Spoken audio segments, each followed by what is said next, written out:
विक्रम बेताल की छठी कहानी, पत्नी किसकी। कई प्रयासों के बाद राजा विक्रमादित्य ने एक बार फिर बेताल को पकड़ लिया।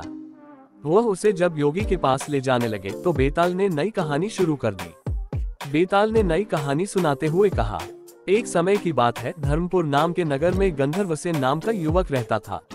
गंधर्वसेन की कद काठी बहुत आकर्षक थी। यही कारण था कि कई लड़कियां उससे विवाह करना चाहती थीं, लेकिन गंधर्वसेन को उनमें से एक भी लड़की पसंद नहीं थी।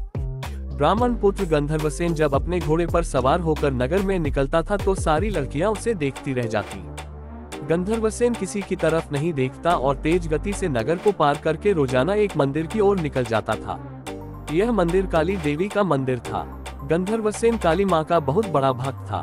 वो हर दिन माँ काली की पूजा किया करता था। एक दिन जब वो मंदिर से लौट रहा था तो उसने नदी के किनारे एक धोबी की लड़की को कपड़े धोते हुए देखा। वह लड़की गंधर्वसेन को बहुत सुंदर लगी।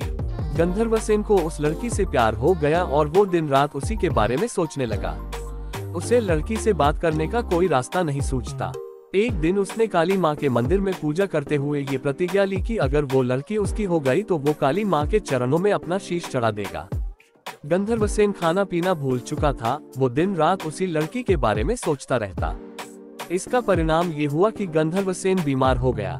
गंधर्वसेन की बीमारी की खबर सुनकर उसका सबसे अच्छा मित्र देवदत्त उससे मिलने आया। अपने परम मित्र को बिस्तर पर पड़ा देख देवदत्त ने उसकी उदासी का कारण पूछा। गंधर्वसेन ने देवदत्त को अपना हाल सुनाया और बोला कि उस लड़की से अगर मेरा विवाह नहीं हुआ तो मैं मर जाऊंगा। देवदत्त अपने मित्र से बहुत प्यार करता था, इसलिए उसने लड़की को ढूंढने की ठानी। देवदत्त उस लड़की को खोजने में सफल हुआ। देवदत्त ने उस लड़की के पिता से कहा कि अपनी बेटी की शादी गंधर्वसेन से कर दें। लड़की के पिता ने सारी स्थिति का जायजा लिया और अपनी बेटी का विवाह गंधर्वसेन से करा दिया। शादी को 5 दिन बीत गए और गंधर्वसेन उस प्रतिज्ञा को भूल चुका था जो उसने काली मंदिर में ली थी। एक दिन सपने में गंधर्वसेन को अपनी छाया दिखाई देती है। उसकी छाया उसे वो प्रतिज्ञा याद दिलाती है और कहती है कि अगर तुम ये प्रतिज्ञा पूरी नहीं करोगे तो स्वार्थी कहे जाओगे। अगले दिन गंधर्वसेन को अपनी गलती का एहसास होता है और वो काली मंदिर में अपनी बलि देने के लिए तैयार हो जाता है। वो अपने मित्र देवदत्त को बुलाता है और उससे कहता है कि मैं, तुम और तुम्हारी भाभी मंदिर चलते हैं। मैं मंदिर में अंदर पूजा करूंगा और तुम बाहर अपनी भाभी का ध्यान रखना। देवदत्त मंदिर चलने को तैयार हो जाता है। दोनों दोस्त उस लड़की के साथ मंदिर पहुंचते हैं। गंधर्वसेन मंदिर के अंदर अपनी प्रतिज्ञा पूरी करने चला जाता है। देवदत्त और गंधर्वसेन की पत्नी बाहर उसकी प्रतीक्षा करते हैं। बहुत समय तक जब गंधर्वसेन बाहर नहीं आता तो देवदत्त मंदिर के अंदर चला जाता है। देवदत्त अंदर जाकर देखता है कि गंधर्वसेन ने अपनी तलवार से अपना सिर काटकर काली माँ को बलि चढ़ा दिया है। ये देखकर देवदत्त घबरा जाता है।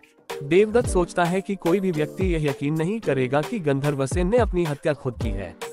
सब ये सोचेंगे कि देवदत्त ने अपने मित्र को मारा है ताकि वो उसकी पत्नी से विवाह कर सके। इस आरोप से बचने के लिए देवदत्त ने गंधर्वसेन की तलवार से अपना सिर भी काट लिया।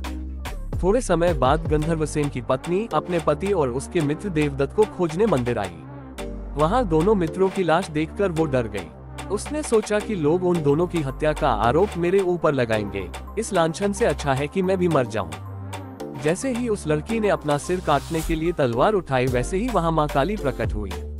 माँ काली ने कहा, पुत्री मैं तुमसे प्रसन्न हूँ, बोलो क्या वरदान मांगती हो। लड़की ने कहा, आप इन दोनों को जीवित कर दीजिए। काली माँ बोली, तुम इन दोनों के सिर इनके धड़ों पर रखोगी तो ये जीवित हो जाएंगे। लड़की ने ऐसा ही किया, लेकिन उससे सिर रखने में गलती हो गई।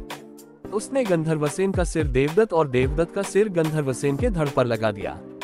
दोनों मित्र जीवित होकर उस लड़की के लिए लड़ने लगे।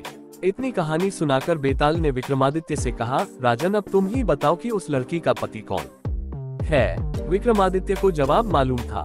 अगर वो चुप रहते तो बेताल उनका सिर धड़ से अलग कर देता। इसलिए विक्रमादित्य बोले, व्यक्ति की पहचान उसके चेहरे से होती है, इसलिए देवदत्त उस लड़की का पति होगा क्योंकि उसके धड़ पर गंधर्वसेन का मस्तिष्क वाला हिस्सा लगा है।